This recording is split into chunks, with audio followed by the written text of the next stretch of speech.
ఇక భుజంగరావు తిరుపతన్న జడ్జీలు లాయర్లు జర్నలిస్టులు ఎవరిని వదలలేదు. బీఆర్ఎస్ వ్యతిరేకులే టార్గెట్గా ఫోన్ ట్యాపింగ్ జరిగింది. 300 మందికి పైగా ఫోన్లను ట్యాప్ చేసిన తిరుపతన్న టీం. లిస్టులో పొంగులేటి వివేకు, రాజగోపాల్ రెడ్డి, వెంకటరమణారెడ్డి, కొండలరెడ్డి. ఎన్నికల టైంలో వాట్సాప్ గ్రూపులు ఏర్పాటు చేసి ప్రత్యర్థుల డబ్బు పట్టువేత. యశోద ప్రతిమ హాస్పిటల్స్ నుంచి బీఆర్ఎస్ నేతలకు భారీగా డబ్బు పంపిణీ.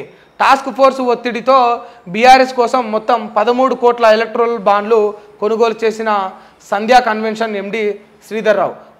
భుజంగరావు తిరుపతన్న స్టేట్మెంట్స్లో వెలుగులోకి వచ్చిన సంచలన విషయాలు.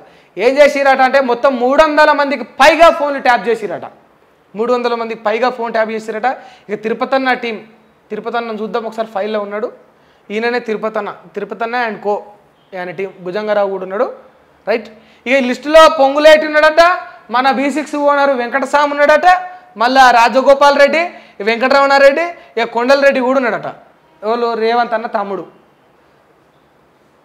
ఎన్నికల టైంలో వాట్సాప్ గ్రూపుల్లో ఏర్పాటు చేసిన ప్రత్యర్థుల డబ్బు పట్టివేత. అంటే ఇప్పుడు ప్రత్యర్థులు అంటే అప్పుడు మీరే, అంటే మీ దగ్గర అక్రమ సొమ్ము ఉందని ఒప్పుకుంటున్నారా మీరు ఇక్కడ? ఇప్పుడు ప్రత్యర్థులు అంటే కాంగ్రెసే అప్పుడు. ఇటువంటి చిన్న చిన్న బ్లెండర్ మిస్టేక్స్ చూసుకోవాలి కదా. ఎన్నికల టైంలో వాట్సాప్ గ్రూపులు ఏర్పాటు చేసి ప్రత్యర్థుల డబ్బు పట్టివేత. ప్రత్యర్థులు అంటే మీరే, అంటే మీరు మీ డబ్బు పట్టుకున్నారని మీరే చెప్తున్నారు, అంటే మీరు డబ్బు పంచిరని ఒప్పుకుంటున్నారు ఇక్కడ. ఎన్నికల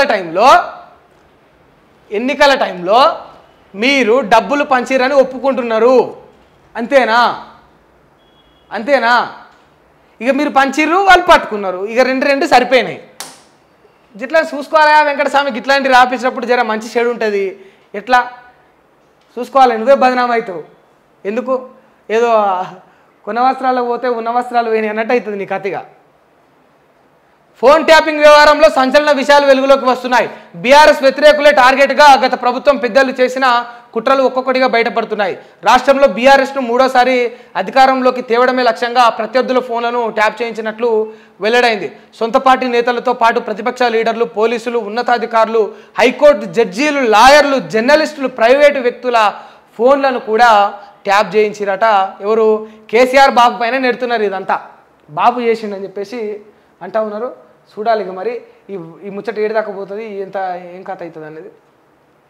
ఇక బీఆర్ఎస్ సర్కారు లెక్క ఫోన్ ట్యాపింగ్ చెయ్యం, ప్రజాపాలన అందిస్తామని చెప్పేసి రేవంత్ అన్న అంటుండు. ఎన్నికల కోడ్ వల్ల ఫోన్ ట్యాపింగ్పై రివ్యూ చేయలే అని చెప్పేసి రేవంత్ అన్న చెప్తుండు.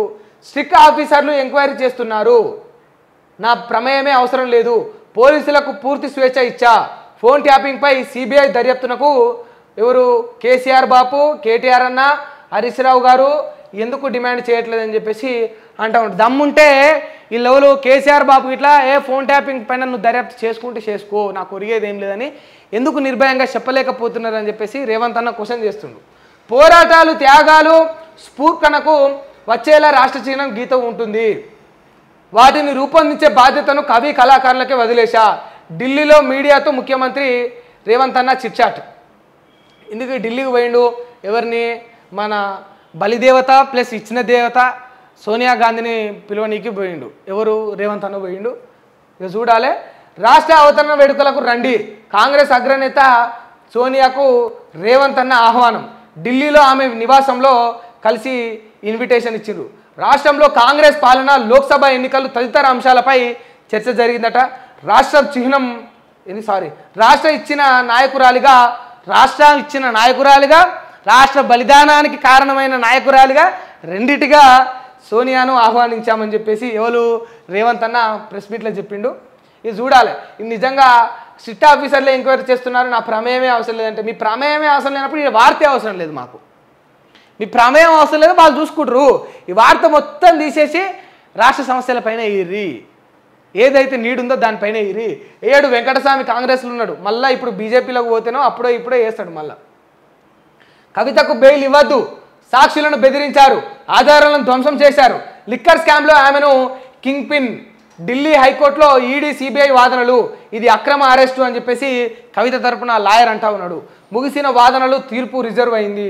చూద్దాం. లిక్కర్ స్కామ్లో బీఆర్ఎస్ ఎమ్మెల్సీ కవితనే కింగ్ పిన్ అని, ఈ వ్యవహారంలో ఆమె ప్రధాన లబ్ధిదారని ఢిల్లీ హైకోర్టులో ఈడీ సిబిఐ తెలిపాయి. కీలక ఆధారాలను కవిత ధ్వంసం చేశారని, సాక్షులను బెదిరించారని చెప్పారు. ఆమెకు బెయిల్ ఇస్తే సాక్షులను ప్రభావితం చేయడంతో పాటు ఆధారాలను ధ్వంసం చేసే అవకాశం ఉందని పేర్కొన్నారు. అందువల్ల కవితకు బెయిల్ ఇవ్వొద్దని విజ్ఞప్తి చేశాయి.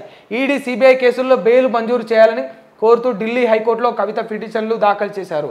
అలాగే తనను అరెస్టు చేయడానికి సిబిఐకి ట్రయల్ కోర్టు అనుమతి ఇవ్వడంతో పాటు కస్టడీకి అప్పగించాలని సవాల్ చేస్తూ మరో పిటిషన్ కూడా ఈసింది. వాస్తవానికి ఇప్పుడు క్లియర్ మీరే చెప్తున్నారు. ఢిల్లీ లిక్కర్స్ ఈడీ సిబిఐ తెలిపాయి. ఏడిచ్చిండి వార్త, కీలక ఆధారాలను కవిత ధ్వంసం చేశారు అంటే నీ దగ్గర ఏ ఆధారాలు లేవు కవిత చేసిందనడానికి, కానీ నువ్వు ఒప్పుకుంటున్నావు. కీలక ఆధారాలను కవిత ధ్వంసం చేశారని చెప్పేసి సాక్షులను బెదిరించారనడానికి నీ దగ్గర ప్రూఫ్ లేదు. కీలక ఆధారాలను కవిత ధ్వంసం చేసిందన్న ఆరోపణే. అసలు ఆధారాలు ఉన్నాయా నిజంగా లేవా అనేది ఇంకా కూడా క్వశ్చన్ మార్క్. అది ఇంకా క్వశ్చన్ మార్క్. ఇక్కడ ఆధారాలు ఎక్కడ కూడా పట్టుబడలే. సంథింగ్ ఏదైనా కొన్ని ఆధారాలు ఉంటే దాన్ని బేస్ చేసుకొని చేస్తారు, కానీ అసలు పర్టికులర్ ఆధారాలు లేవు. ఇది కేవలం అభియోగం. ఎందుకంటే కొందరు వ్యక్తులు ఈ బినామ్ అన్న పేరు, ఆయన పేరు ఏదో ఉన్నది సంథింగ్, ఆయన ఈమె పేరు ప్రస్తావించండి చెప్పేసి ఇక కావాలని బీజేపీ వాళ్ళు ఇరికించారని కొందరు అంటారు, వీళ్ళు అంటారు. ఇక వాళ్ళేమో ఆధారాలను ధ్వంసం చేసారు, అది వెలికి తీసేదాకా పట్టుబడేదాకా జర గిట్లనే కొనసాగాలి ఉంచాలని చెప్పేసి ఇక ఈడీ అంటా ఉంది. చూడాలిగా. ఇక మొత్తం మీద వాయిదా అయితే పడింది బెయిల్ పిటిషన్ అనేది. 31న తేలిపోతుంది. మరి కవితక్కకు బెయిల్ వస్తుందా రాదా అనేది ఇక చూడాలి.